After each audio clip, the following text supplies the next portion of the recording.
Amém, meus irmãos? Vamos meditar na palavra do Senhor. Jonas, capítulo 1. Nós vamos meditar hoje no versículo 5 e no versículo 6 do profeta Jonas. Nós estamos no terceiro sermão, fizemos no versículo 1 e 2, 3 e 4, e hoje ficaremos no 5 e no 6. Mas eu queria ler desde o versículo 1 para que nós tenhamos contexto daquilo que está acontecendo aqui. Diz assim a palavra do Senhor: Veio a palavra do Senhor a Jonas, filho de Amitai, dizendo: Dispõe-te, vai à grande cidade de Nínive e clama contra ela, porque a sua malícia subiu até mim. Jonas se dispôs, mas para fugir da presença do Senhor, para Tarsis. E tendo descido a Jope, achou um navio que ia para Tarsis. Pagou, pois, a sua passagem e embarcou nele com eles para Tarsis, para longe da presença do Senhor. Mas o Senhor lançou sobre o mar um forte vento e fez-se no mar uma grande tempestade, e o navio estava a ponto de se despedaçar. Então os marinheiros, cheios de medo, clamavam cada um ao seu Deus e lançavam ao mar a carga que estava no navio, para aliviarem o peso dela. Jonas, porém, havia descido ao porão e se deitado e dormia profundamente. Chegou-se a ele o mestre do navio e lhe disse: Que se passa contigo? Agarrado no sono, levanta-te, invoca o teu Deus. Talvez assim esse Deus se lembre de nós, para que não perecemos. Senhor, nós te bendizemos e te louvamos, ó Pai.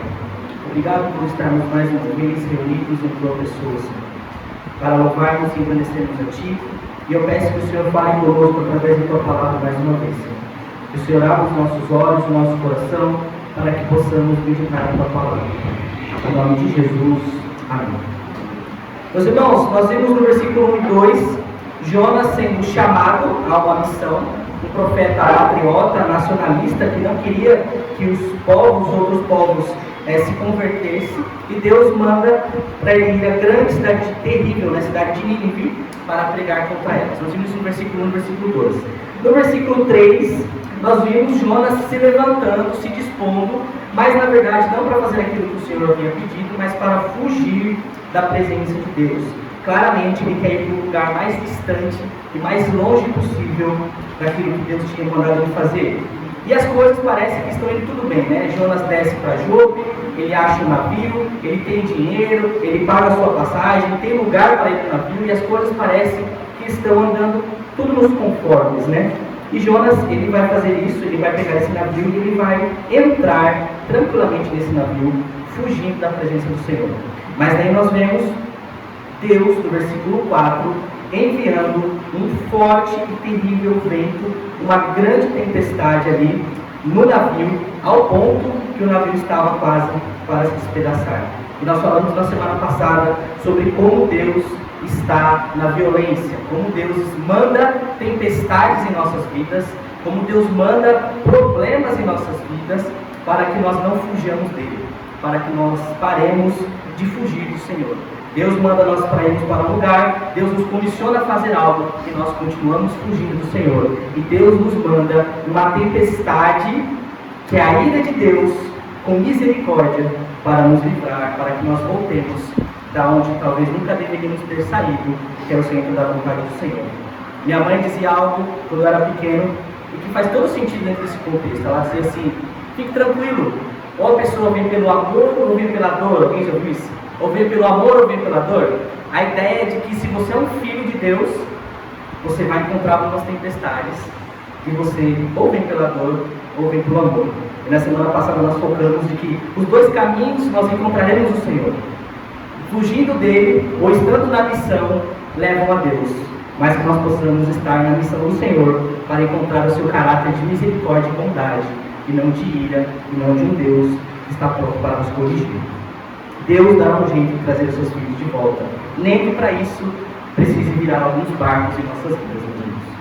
E nós vemos aqui claramente nesse contexto que Jonas persiste no caminho da desobediência, no caminho da fuga, no caminho de ir para longe da presença do Senhor. E esse caminho de ir longe da presença do Senhor é uma descida decrescente.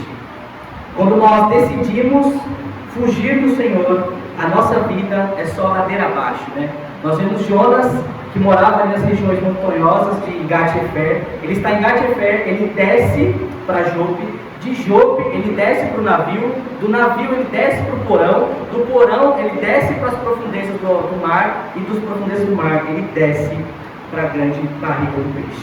Nós vemos que a vida de alguém que foge do Senhor é uma descida contínua, numa espécie de um abismo puxando outro abismo.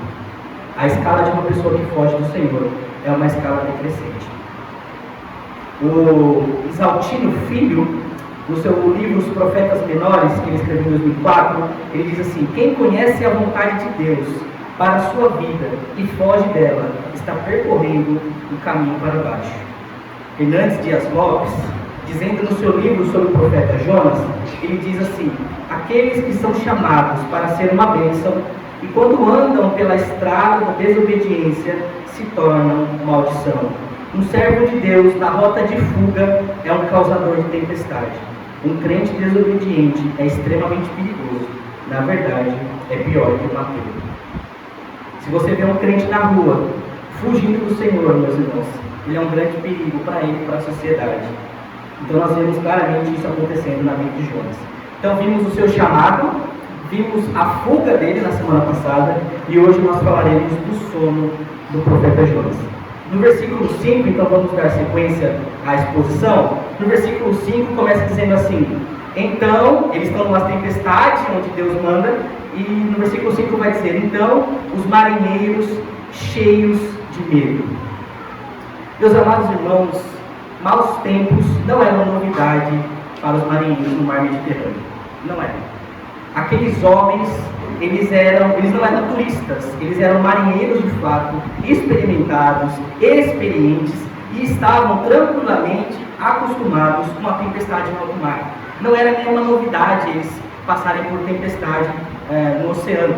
Lembra que eu disse para vocês que essa viagem de Jonas, de Jope a Tarsis, que dá mais de 4.000 quilômetros, duraria em média 1 ano de viagem. 1 ano no meio do oceano. E esses marinheiros, eles eram experientes, eles sabiam que eles passariam por problemas. Nós não vemos essas grandes tempestades, né? Porque quando estamos na praia, a gente fica ali no rasinho, né? Vê só algumas ondinhas ali. Mas aqueles homens no alto mar, eles estão acostumados. Faz parte do pacote de um marinheiro sofrer tempestades, meus irmãos. Mas naquele dia específico, naquele dia que eles saem de Jope, o mar está diferente. Naquele dia, algo não está de acordo. Naquele dia, o vento está soando diferente. E as ondas, eles estão olhando algo que eles nunca viram na frente deles. Ao ponto deles estarem cheios de medo. Talvez você já andou algumas vezes de avião e deve ter pegado alguma turbulência alguma vez na sua vida. E é aquele momento que dá um desespero, né? O avião começa a chacoalhar e você fica desesperado, temendo pela sua vida, cavando sangue, fazendo sinal da cruz, fazendo figa, né? Desesperado. Só que aí você olha para as aeromoças, para os comissários de bordo ali, e eles estão tranquilos, batendo papo, dizendo que vão fazer na janta quando chegar em casa. Por quê? Eles estão acostumados com a turbulência, faz parte do pacote de uma aeromoça passar por turbulência, meio que faz parte da vida deles. Mas se você olha para eles, e eles estão fazendo figa, se eles estão fazendo sinal da cruz, meus irmãos, aí você deve se apavorar. Era o que estava acontecendo aqui. Os marinheiros, os experientes, os que estavam acostumados com o mar, se deparam com uma tempestade que eles nunca haviam visto na vida, e eles estão cheios de medo, eles estão apavorados com o que está à frente deles. E a palavra aqui no versículo 4, que Deus lançou sobre o mar um forte vento, essa ideia de lançou é a mesma palavra de arremessar. É como se Deus, como um arremessador, né, pega uma bola e lança. É como se Deus tivesse arremessado um grande vento sobre aquele mar. Uma grande e terrível tempestade sobre aquele mar. Eles estavam terrivelmente apavorados. E aqui, além da lição de que Deus está na violência, que nós falamos na semana passada, nós temos uma lição muito importante aqui, que ela vai permear toda essa narrativa da história de Jonas. Quem é, meus irmãos, o culpado dessa tempestade? Quem é o causador desse problema? É Jonas. Deus é justo, amoroso, misericordioso, está mandando uma tempestade para aquele homem rebelde. Ele é o culpado. Mas aqui o que nós vemos no versículo 5 e no versículo 6, quem está sofrendo a consequência do pecado de Jonas? Os marinheiros estão sofrendo as consequências do pecado de um homem. E aqui nós temos uma primeira grande lição, meus irmãos, que são as consequências das nossas ações. As ações de Jonas não afetam apenas ele, mas as ações de Jonas afetam toda aquela tripulação que está no navio. Todas as escolhas que nós fazemos, sejam escolhas boas ou escolhas ruins, impactam drasticamente não só a nossa vida, mas aqueles que estão à nossa volta. A grande verdade, meus irmãos, é que a maioria das vezes, quando nós cometemos um erro, quando nós fazemos algo, outros são prejudicados por conta disso. A sua decisão e a minha decisão, a nossa responsabilidade de fugir do Senhor às vezes, de permanecer no pecado, de continuarmos desobedientes a Deus, de continuarmos fugindo do Senhor e não fazendo aquilo que Ele espera, nós traremos tempestades para as nossas vidas e não nos afetarão apenas nós. Os homens não são uma ilha, você não afunda sozinho. As pessoas sofrem quando você mente, a sua esposa sofre quando você engana ela, os seus filhos sofrem quando você não é justo, todos acabam sofrendo por meio do seu pecado. E nós temos que tomar muito cuidado para essa nuvem da ira, da misericórdia de Deus não recair sobre nós e sobre os outros. Voltando às palavras de Hernandes Dias Lopes, ele vai dizer que um crente desobediente é extremamente perigoso. Ele é um causador de tempestade. Na verdade, é pior do que uma torre. Nenhum homem é uma ilha. Quando nós saímos da presença do Senhor, automaticamente as pessoas também irão sofrer as consequências. E isso já nos deve parar de refletir muito sobre a nossa vida. Aqui é exatamente o que está acontecendo. Jonas está fugindo, mas quem está sofrendo são os marinheiros ali, essa grande tempestade. Em Eclesiastes, capítulo 9, no versículo 18, diz assim: melhor é a sabedoria do que as armas de guerras, mas um pecador destrói muitas coisas boas. E aqueles homens, então todo esse contexto que nós trabalhamos, tanto hoje quanto na semana que vem, os marinheiros estão sofrendo a consequência do erro de Jonas. E daí então, eles estão morrendo de medo, aí no versículo 5 ainda. E o que eles fazem? Cada um começa a clamar ao seu Deus. O filósofo José Ortega Garcet, ele diz algo muito interessante numa citação. Ele vai dizer na citação sua, as orações dos náufragos. Ele vai dizer que as grandes orações que na verdade importam são as orações dos náufragos. Quando nós oramos diante da morte, aí sim nós vemos as verdadeiras orações de um homem. Quando nós estamos diante da morte, aí sim nós temos as verdadeiras orações de um homem. E esses homens, esses marinheiros, eles estavam diante da morte, diante de uma tempestade que eles sabiam que não havia o que eles poderiam fazer. E eles começam a clamar a cada um por seu Deus. Todo o esforço deles de tentarem acreditar que aquela era uma tempestade normal, tinha caído por terra. E eles começam a lutar pelas suas vidas. E é interessante, quando as coisas apertam, até o ímpio sabe que ele precisa começar a clamar a Deus. E aqueles ímpios, aqueles marinheiros, eles estavam experimentando a fúria de Deus.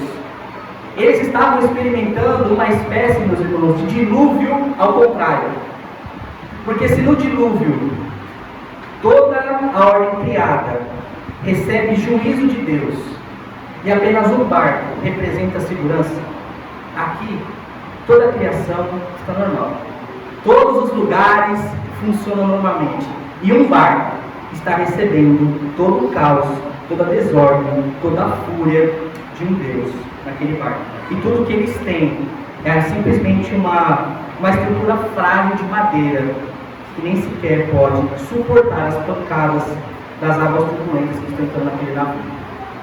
E aqui, meus irmãos, coisa terrível é quando nós passamos por situações como essas, aonde nós perdemos completamente o controle do que está acontecendo na nossa vida. E isso acontece, já deve ter acontecido na sua vida, e se não aconteceu, provavelmente pode ser que aconteça, meus irmãos.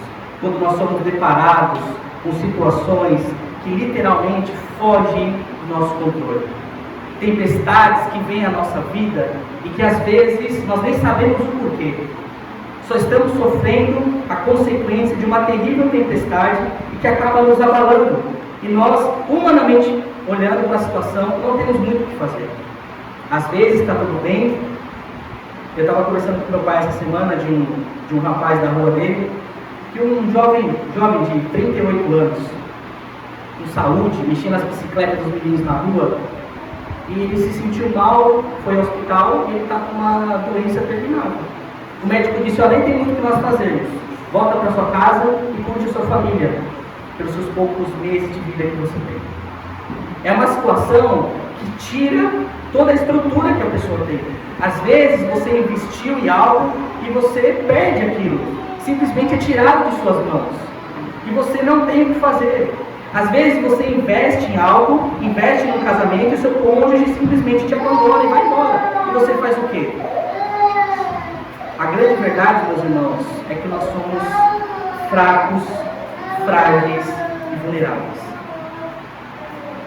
O rapaz que trabalha comigo, ele conversou comigo semana passada e ele disse assim: Géser, eu tenho um carro tão velhinho, era muito velho o carro dele, ele precisa muito ir nos médicos por conta de seu filho, e o carro dele já não estava mais conseguindo dar conta.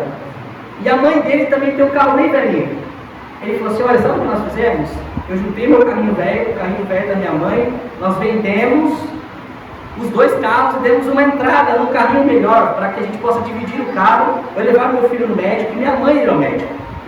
Sabe o que aconteceu, Jéssica? Com 3 dias que nós estávamos no carro, colocaram uma arma na cabeça da minha mãe e levaram o carro embora. E nós parcelamos o carro em 48 vezes. O que eu faço da minha vida? E daí, quando nós somos deparados com situações como essas, as pessoas que deveriam nos dar segurança, que você olha e fala assim: vou pedir conselho para um amigo, vou contar do meu problema para um amigo, ele vai me ajudar, e às vezes você vai falar com esse amigo e ele fica tão apavorado quanto você. E a resposta às vezes é: meu amigo, eu não faço ideia do que a gente pode fazer. Mas sabe o que vamos fazer?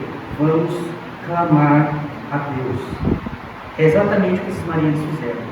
No momento de caos, de tribulação, de problema, o comandante ali, muito provavelmente, estava na mesma situação. O cara que era para trazer segurança para os marinheiros, provavelmente estava tão desesperado e com medo como eles. As tentativas de segurar o mastro no meio daquele mar terrível fracassaram, e eles não têm muito o que fazer, a não ser clamar a Deus por misericórdia, apelar aos seus deuses por socorro. Quando o avião está caindo, todo mundo faz as suas preces. E vejam que eles não eram crentes, esse é o grande ponto. Eles não estavam orando ao Deus de Israel, eles estavam de alguma forma buscando a seus deuses livramento, socorro, auxílio, ajuda, para que eles sobrevivessem. Então aqui no versículo 5 eles clamam, cada um ao seu Deus, e vejam o que eles fazem. E agora eles começam a lançar ao mar a carga que estava no navio, para se aliviarem do peso dela. Eles não apenas oram, eles não apenas rezam, mas eles começam a agir, eles agem. E eles começam a lançar fora a carga que está naquele mar. Em Jó, capítulo 2, Satanás desalva Deus. Ele fala assim sobre a vida de Jó: pele por pele, e tudo quanto o homem tem, dará pela sua vida. No momento desse, como a morte, eles clamam, e quando eles olham que o navio tem carga, esses bens materiais, terrenos, passam a ser pequenos e eles começam a jogar para fora. Neste momento, o herdeiro de 100 propriedades se iguala ao camponês mais humilde, os ricos ficam igual aos pobres e agora nada mais importa. As riquezas não importam e elas precisam ser jogadas, porque a vida de qualquer um daqueles que estavam ali é mais importante, em si é infinitamente mais importante do que aqueles bens materiais. Meus irmãos, eles estavam carregando carga. Nós vimos que Tarsis era uma cidade rica, onde eles carregavam prata, ouro, eles negociavam prata, ouro, chumbo, estanho. Se lembram dos preços que nós vimos semana passada? Tarsis era um local de comércio, onde eles levavam cargas para vender. As cargas que estavam naquele navio eram as economias daqueles homens. Eles levariam para Tarsis para poder vender, para poder talvez seguir com o seu negócio. Eles não estavam jogando banana no mar. Eles estavam jogando as riquezas deles, eles estavam jogando as economias deles, eles estavam lutando por sua vida, pelas vidas deles, né? Para que eles sobrevivessem. E aqui, meus irmãos, não tem como nós não aprendermos com esses ímpios, onde a vida deles vale mais que os bens materiais.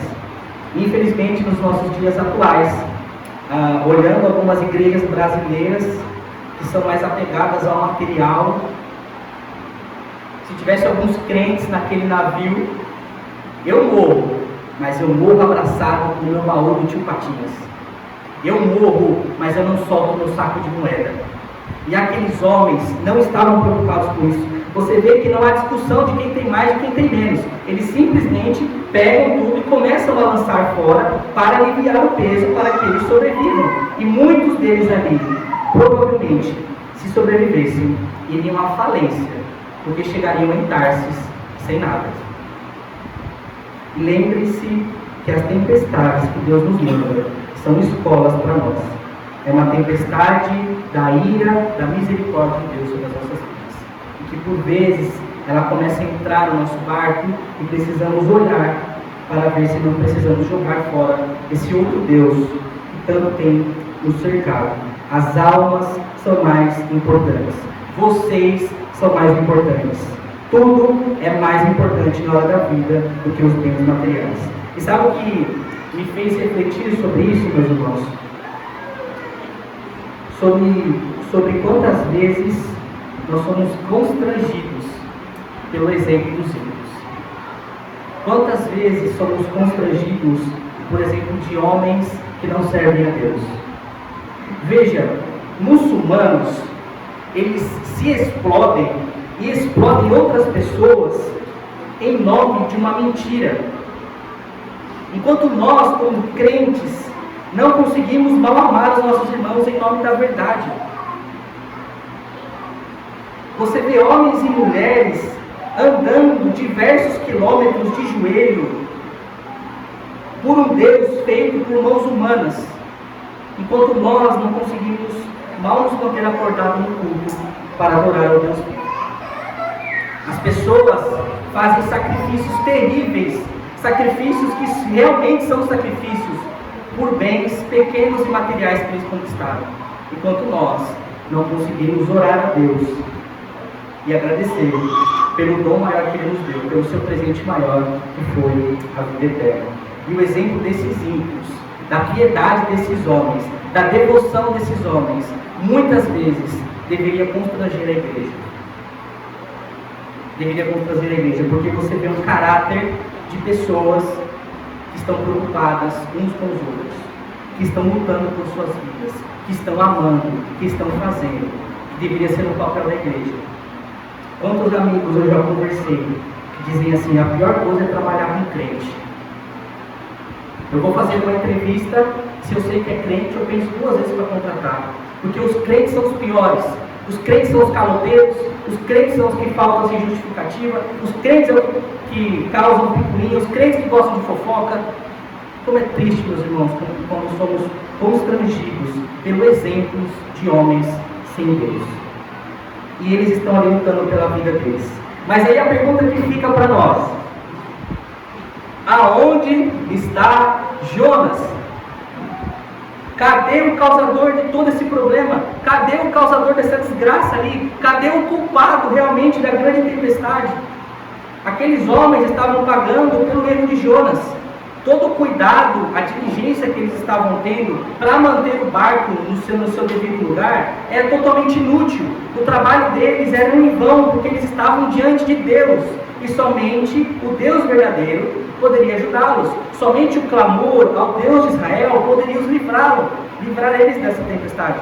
E Jonas era o único que tinha a resposta certa. Jonas era o único que poderia ajudá-los. Jonas era para estar lá em cima, orando, clamando ao Deus vivo. Enquanto aqueles homens estavam ali clamando aos seus deuses por misericórdia, Jonas era para estar em pé, orando e clamando a Jeová. Jonas era o profeta que deveria estar ali anunciando o Evangelho. Jonas era o profeta que deveria estar acordado naquele momento para pregar as boas novas àqueles homens. E quando aqueles homens se perdem, Jonas não está lá, meus irmãos. Jonas, infelizmente, não está lá. E onde ele está? Veja aí, ainda no versículo 5. E Jonas, porém, havia descido ao porão e se deitado. Sabe uma das características mais fascinantes que eu vejo nas Escrituras? É o realismo das Escrituras quanto aos seus personagens. Quando Deus pinta o retrato dos seus servos, Ele não remove as verrugas, as manchas desses homens. Se nós olharmos, Moisés assassinou, Davi adulterou, Jacó enganou, Abraão mentiu, Pedro negou, Judas traiu. Você não vê Cristo, você não vê Deus nas Escrituras tirando as verrugas desses homens. E Jonas aqui tem uma lista, né? Pelo que nós já vimos, né? Jonas tem uma lista.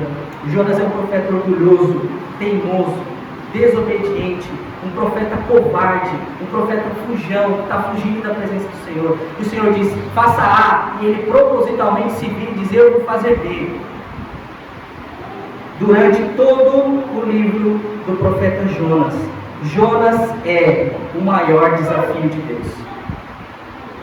A tempestade é tranquila, os corações dos marinheiros são tranquilos, o vilão da história de Jonas é o próprio Jonas, não são os assírios, porque quando os ninivitas ouvem o Evangelho, lá no capítulo 4 que nós vamos ver, eles se arrependem. Jonas ouve e se mantém duro. Jonas ouve e continua com sua rigidez. Ele é o vilão da história dos ninivitas. Deus tem mais problema com Jonas do que qualquer outro nesse livro. Eu e você, meus irmãos, damos muito mais trabalho para Deus do que nós imaginamos. Quando sabemos da verdade e fugimos do Senhor com o nosso coração puro. Logo nós, as ovelhinhas de Jesus. O grande problema do livro do profeta Jonas é o próprio Jonas. Ele não é, de longe, o personagem principal da história. Ele está lá, deitado. A única pessoa para quem a tempestade foi enviada é o último a ouvir. Os marinheiros, eles entendem que a tempestade é algo sobrenatural, mas Jonas nem percebe. O maior pecador daquele navio parecia ser o menos preocupado com o dano que estava causando para aqueles homens. Aliás, ele nem parece perceber que tem alguma tempestade lá fora. E ele se deita, ele desce ao porão e se deita. Jonas dorme, meus irmãos, enquanto os ímpios estão acordados lá em cima, lutando por suas vidas.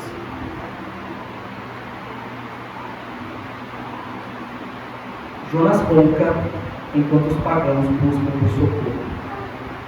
E eu meditando nisso, fiquei muito mexido essa semana.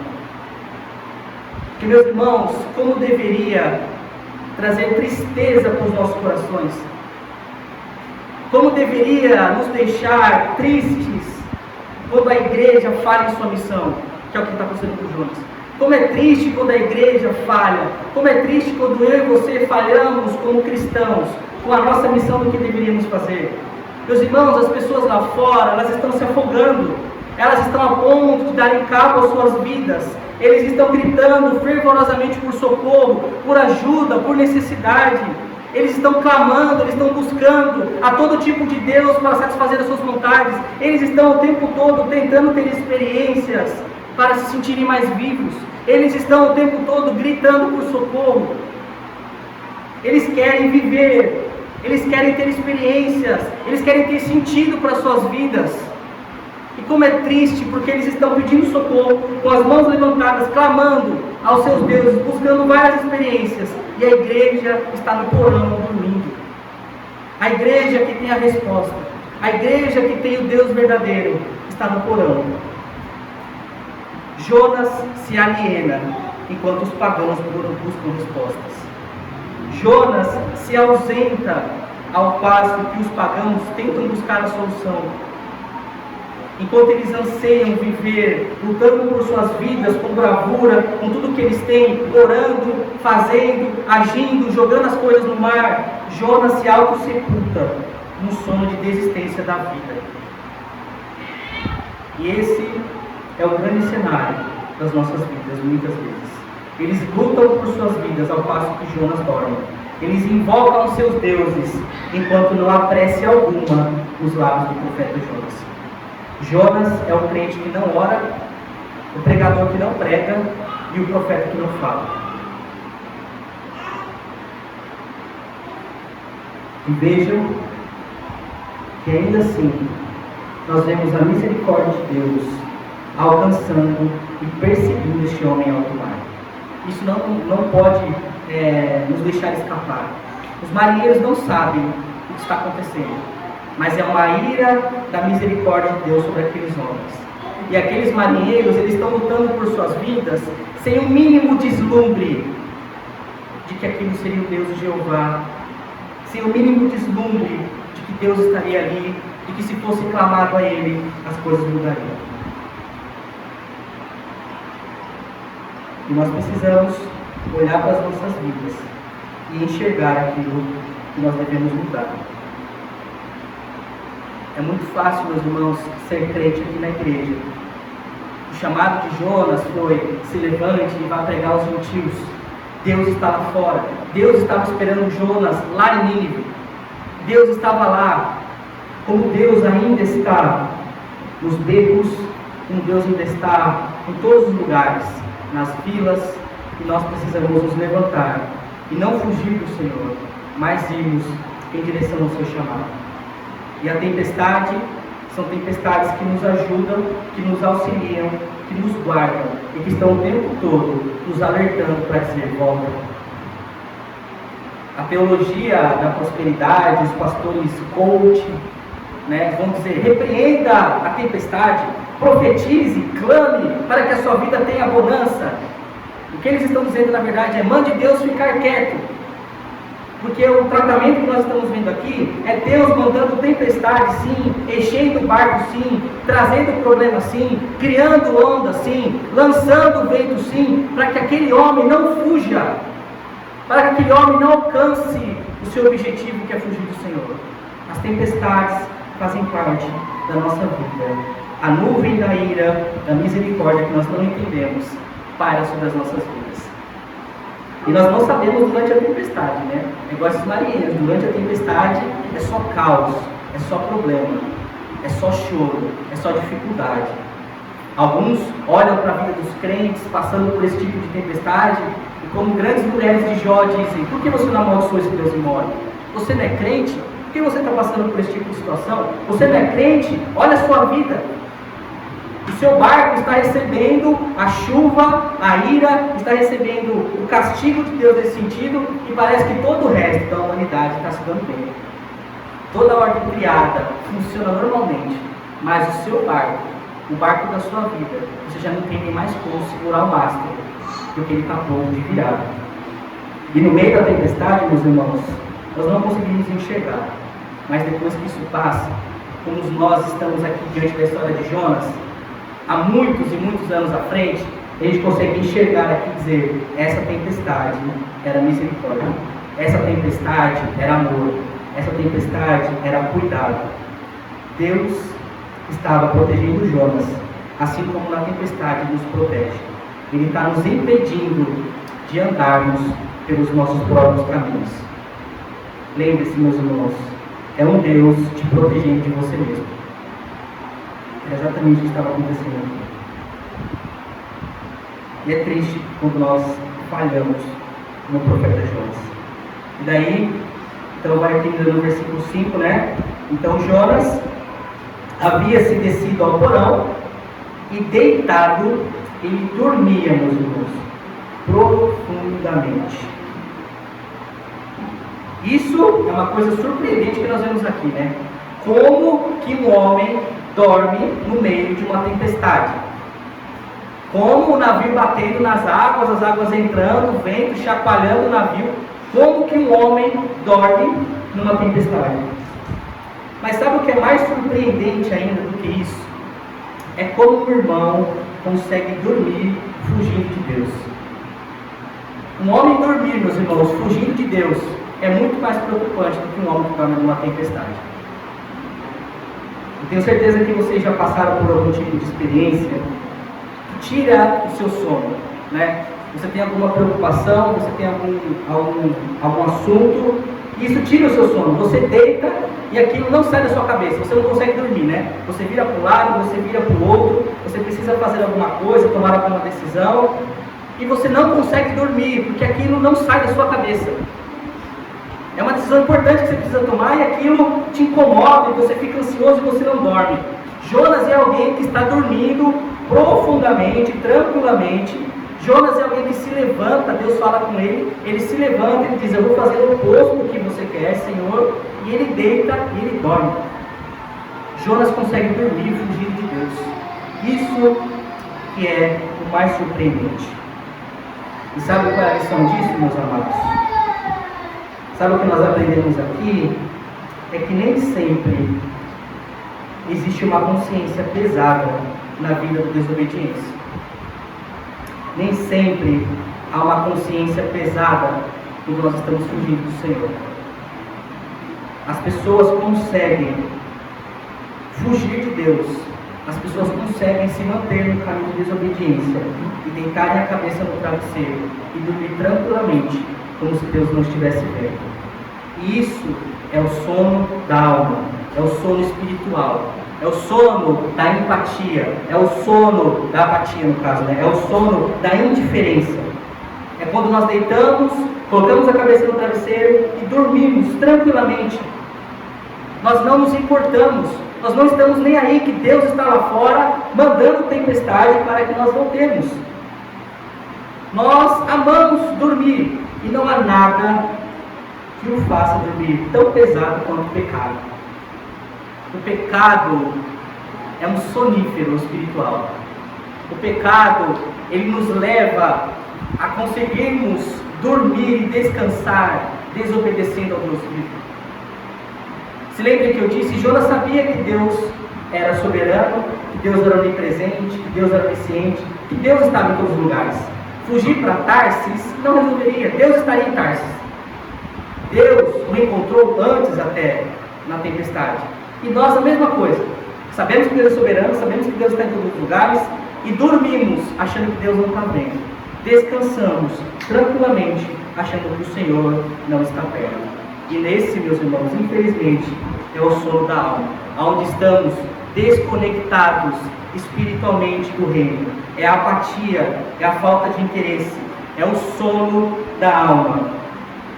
E infelizmente, quando nós estamos nesse tipo de situação como Jonas, sabendo da verdade e dormindo no caminho da desobediência, no caminho da fuga, nós não queremos que ninguém nos acorde. Tem coisa mais maravilhosa do que dormir profundamente? Nós não queremos que o despertador toque. Porque ser acordado e vigilante, que era o que eles precisavam ser aqui, que era o que Jonas precisava ser, custa mais. Dormir é mais gostoso. Estar atento, vigilante, ativamente, espiritualmente atento para as coisas que estão acontecendo à nossa volta, não é a melhor experiência sensorial que você vai ter. Não é.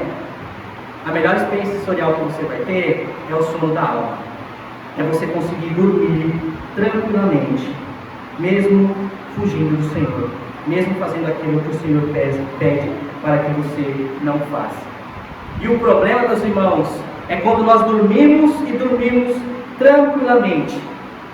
Meus amados, se vocês têm amor por suas vidas, pelo amor de Deus, meus irmãos, acordem, despertem. Em Efésios capítulo 5, versículo 14 diz assim: desperta, ó tu que dormes, levanta-te de entre os mortos e Cristo te iluminará. Meus amados, acordem, levantem-se, se despertem. Vocês estão dormindo há muito tempo, a igreja está dormindo há muito tempo, nós estamos nesse sono espiritual há muito tempo, faz muito tempo que nós não estamos espiritualmente ativos, lendo, buscando, orando, indo, falando, pregando. As pessoas às nossas voltas estão precisando de ajuda, eles carecem da sua mensagem, eles precisam que vocês estejam acordados. vigilantes, atentos, para pregar o Evangelho. Acordem, meus irmãos, a sua família está perecendo. Acorde, meu irmão, a sua esposa está perecendo, a sua esposa está gritando por socorro. Acorde, meu irmão. Minha irmã, acorde. O seu esposo está com água aqui. Pare de dormir, pare de ser indiferente, pare de dormir achando que está tudo bem e não está. Meus amados, seus filhos estão se afogando, os seus filhos estão gritando por socorro, eles estão gritando por ajuda, eles estão lá em cima, lutando pelas suas vidas, enquanto nós dormimos, enquanto nós estamos em nossas camas, dormindo tranquilamente, sem fazer aquilo que o Senhor espera que nós façamos. Jonas era tudo, menos um homem atento, menos um homem vigilante, menos um homem que estava preocupado com as circunstâncias em a sua volta. As coisas estavam desmoronando, meus irmãos. No versículo 4, vai dizer que o navio ele estava a ponto de se despedaçar. E Jonas não faz nada, sabe por quê? Porque ele está dormindo. Quando você dorme, você é indiferente. Quando você dorme, você não está preocupado com o que está acontecendo à sua volta. Você já não mais machuca. As pessoas não se importam mais em fracassar na fé. As pessoas não se preocupam mais em não participar. As pessoas não se preocupam mais em o pecado não doer, em não vir no culto e não sentir falta. Isso é o sono da alma, meus irmãos. É isso que nós precisamos despertar. E que raios, né? Jonas está no porão do navio. Jonas não é alguém clandestino. Ele poderia muito bem, ele pagou por sua passagem, ele poderia muito bem estar na cabine, mas ele está literalmente se escondendo. Porque ele vai para o navio, ele desce, né, para o porão do navio de carga. Ele está claramente se escondendo do Senhor mais uma vez. No versículo 6, olha o que acontece.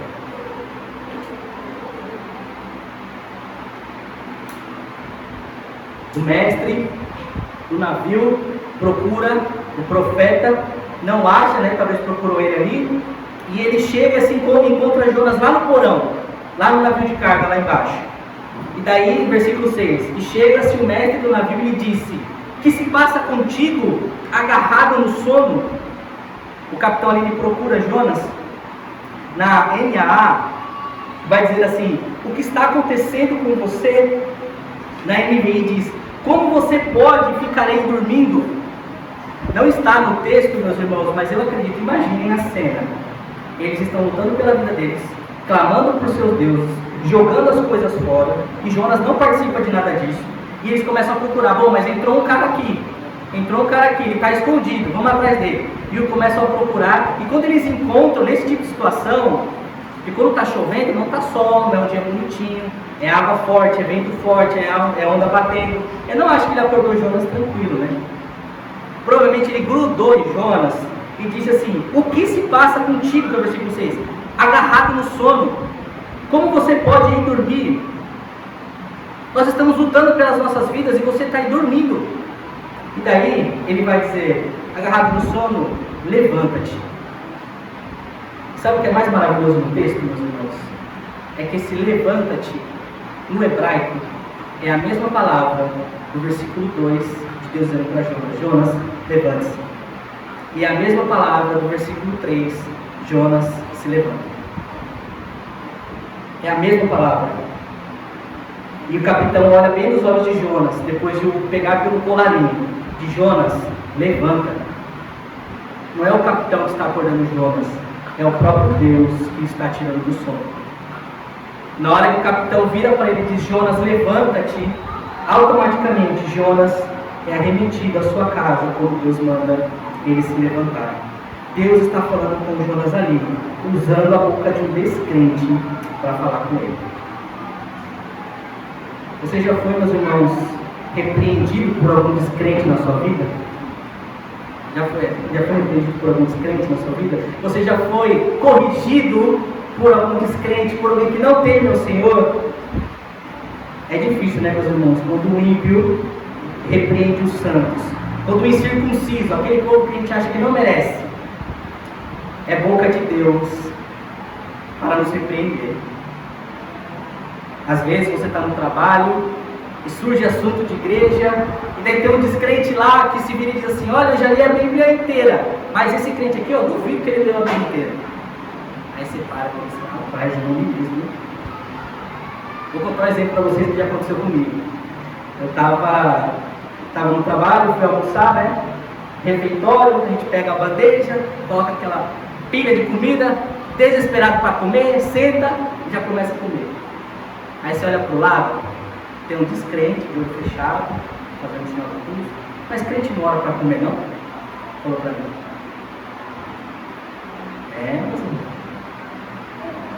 Acontece. Da mesma forma como crentes são usados pelo diabo. Nós vemos isso em Mateus 16. Eu já preguei esse texto aqui. Aonde Pedro é usado por Satanás. E Jesus repreende, diz: arreda de mim, Satanás. Você para mim pedra de tropeço. Pedro está sendo usado pelo diabo. E Deus usa ímpios também para nos corrigir. Jonas, meus irmãos, era alguém que era para estar em oração, em arrependimento, estar lá em cima também lutando por sua vida, pregando, mostrando àqueles homens o Deus de verdade, o Yahvé, o Todo-Poderoso, o Deus dos oceanos. Quantas oportunidades também nós não perdemos porque estamos dormindo. É fácil ser crente aqui, mas durante a semana a gente vive, como se Cristo nunca existisse. Perdemos a oportunidade de estarmos acordados, vigilantes, espiritualmente ativos para falar com os nossos amigos, falar com as pessoas na escola, falar com as pessoas no trabalho, falar com as pessoas com quem nós moramos, com a nossa família, com os nossos irmãos. É isso que nós precisamos fazer. Só que a grande verdade é que às vezes nós gostamos até de pegar aquele Uber VIP, para ter a opção, não conversar. Jonas, meus irmãos, ao ser puxado por Deus ali, ele não queria ser acordado, ele não queria ser incomodado. Sabe a ideia nossa? Por que Deus está me incomodando tanto? Porque eu já disse que eu não quero, eu quero continuar neste caminho. E às vezes retroceder, voltar ao mundo, voltar às práticas antigas. Você acha que Deus não estará lá? Eu vou voltar, esse papo de crente é um problema. Eu vou voltar à minha vida antiga. E acha que Deus não está lá no meio dos ímpios. E acha que Deus não vai te pegar pelo colarinho lá. E quando você menos espera, tem alguém te puxando pelos cabelos, dizendo: levanta, levanta. E até os ímpios sabem que precisam clamar a Deus. E nós, por vezes, por meio da dificuldade, fugimos do Senhor. Deus fala com Jonas, e Jonas não ouve. E Deus agora levanta uma tempestade, e Jonas não ouve. Deus levanta um homem, um ímpio, e Jonas não ouve. Nós vamos ver na semana passada. Nós vamos ver na semana que vem, meus irmãos, que Jonas, ele se mantém duro. Jonas prefere ser sacrificado do que clamar ao Deus vivo. Às vezes nós ouvimos um sermão, ouvimos um conselho, uma conversa, um louvor, um vídeo, um ímpio, uma criança. Deus está o tempo todo nos alertando. Deus está o tempo todo mandando nós levantarmos e sairmos e pararmos de fugir dele. E nós, infelizmente, insistimos na dureza como Jonas. E para finalizar aqui no versículo 6, na parte B, ele vai dizer: levanta-te, Jonas, e clame ao seu Deus. Talvez assim esse Deus se lembre de nós, para que nós não pereçamos. A preocupação desses homens, a preocupação desse marinheiro, era ser livre do mau terreno que estava acontecendo ali. Eles não estavam pedindo para que Jonas orasse ao Deus dele, para que eles fossem perdoados de suas falhas, de seus pecados, mas eles queriam ali uma garantia. O Deus de Jonas seria mais um Deus. O Deus de Jonas seria uma garantia de que talvez esse Deus de Jonas se lembrasse deles e os livrasse. E sabe o que acontece? Jonas não ora, Jonas não clama, Jonas não pede. Enquanto os marinheiros vão dizer: esse Deus seu precisa se lembrar de nós. O que Jonas quer é que Deus o esqueça. É por isso que não há pressa. Porque tudo aquilo que Jonas quer é não ser incomodado. E nesse sentido, meus irmãos, Jonas se iguala àqueles ímpios. Aqueles ímpios queriam fugir do problema imediato ali. Jonas só queria também viver em paz. Jonas também só não queria viver incomodado. Eu lá em Tarsis, é uma cidade rica, é uma cidade longe, é uma cidade onde nunca o Evangelho chegou, então não vai ter nenhum profeta lá que vai incomodar. Eu só quero viver bem, exatamente igual os ímpios. E o que eles fazem é interessante porque eles só querem sobreviver. Eles estão apelando a qualquer um, estão apelando a qualquer coisa, só para ter uma garantia de que de fato eles vão conseguir se dar bem. São marinheiros bem brasileiros, né? Brasileiro que é bem assim, né? Ele acaba apelando a várias outras religiões ao mesmo tempo para ter algumas garantias, né? O crente brasileiro é assim, ele batiza o filho na católica, leva o filho depois na benzedeira, pega um passe, né? Usa uma figa, vai na missa, aí à tarde vai no círculo de oração das irmãs, à noite está na campanha dos 300, é só para garantir, é só para garantir, né? Apela tudo para sobreviver, para ter de alguma forma alguma garantia a mais. A minha avó diz assim, ó, tem pastor que tem oração forte e tem pastor que tem oração fraca. E daí, se ela pede oração e o pastor tem oração fraca, ela vai numa outra igreja onde o pastor tenha a oração mais forte. É a segurança, os marinheiros são bem brasileiros, né? Você entra no perfil do crente, está lá, cristão, e embaixo lá, capricorniano. Esquisito, né? Você vai na casa do crente, você abre a porta, crente batista reformado, você abre a porta e tem um vaso de pimenta lá. Você fala, que é isso, irmão? Para tirar uma olhada, pastor. Fiquem calmos, irmãos. Eu já visitei vários irmãos aqui, eu não vi ainda. Os irmãos escondem a mandinga antes, ó. Fique tranquilo. Mas essa é a ideia, meus irmãos. Eles querem só escapar. O Deus de Jonas só seria mais um. Só seria mais um. E Jonas era aquele que poderia clamar ao Deus vivo e mostrar a eles de fato qual é o Deus verdadeiro. Então, a grande pergunta que eu quero que vocês reflitam é: quem no final da história é o grande idólatra? Quem é o verdadeiro idólatra na história de Jonas? Porque aqueles homens, eles percebem que a vida deles é como um sopro. Eles percebem que eles estão a ponto de morrer e eles clamam por salvação. Jonas é alguém que continua querendo prolongar o seu esconderijo de Deus. Eles reconhecem que a tempestade é muito maior que eles, que Deus pode ajudar. E Jonas não está nem um pouco preocupado com isso. A tempestade leva eles a clamar por misericórdia, enquanto Jonas busca a morte. Nesse sentido, meus amados, quando nós conhecemos o verdadeiro Evangelho e fugimos do Senhor, insistimos em um caminho contrário e desobediente, nós somos piores que os ímpios. Somos piores que os infiéis. Melhor fosse se você nunca tivesse ouvido o Evangelho. Melhor fosse se você nunca tivesse ouvido a palavra. Porque aquele a quem muito é dado, muito lhe será cobrado. Quando nós ouvimos o Evangelho, temos contato com a graça, desfrutamos do benefício de estarmos no corpo, inseridos como igreja, e fugimos. Meus irmãos, era melhor nunca ter ouvido. E assim, Jonas é com Jesus falsificado. Jesus também dormiu na tempestade. Jesus também dormiu numa grande tempestade. Só que Jesus dormiu numa tempestade porque ele vivia pela fé. E ele sabia que nada podia falhar e mudar a sua missão. Jonas é alguém que dorme na tempestade, mas é alguém que traiu a verdadeira fé e está fazendo de tudo para fugir da sua missão. A Bíblia nos ensina que nós podemos dormir durante a tempestade. Mas sonde o seu coração, meu irmão, meu irmão. Durma durante o caos, mas certifique-se de que você está vivendo pela fé. Certifique-se de que você está no centro da vontade de Deus. Certifique-se de que aquilo que você está indo, para onde você está indo, é exatamente onde o Senhor quer que você vá.